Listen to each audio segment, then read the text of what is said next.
Hello friends,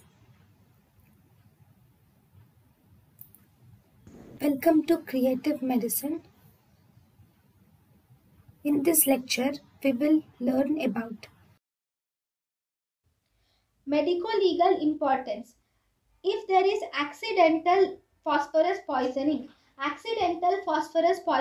is seen in is called as Diwali poisoning because these phosphorus are seen in Diwali crackers.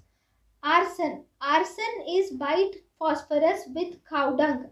White phosphorus with cow dung is thrown on the roof of the huts in village. The roof contains dry grass. Cow dung, once dried, acts as a catalyst and immediately catches the fire.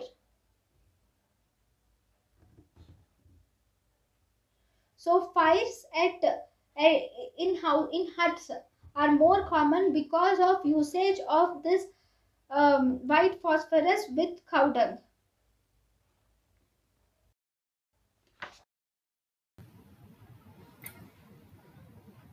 thank you and thank you for watching.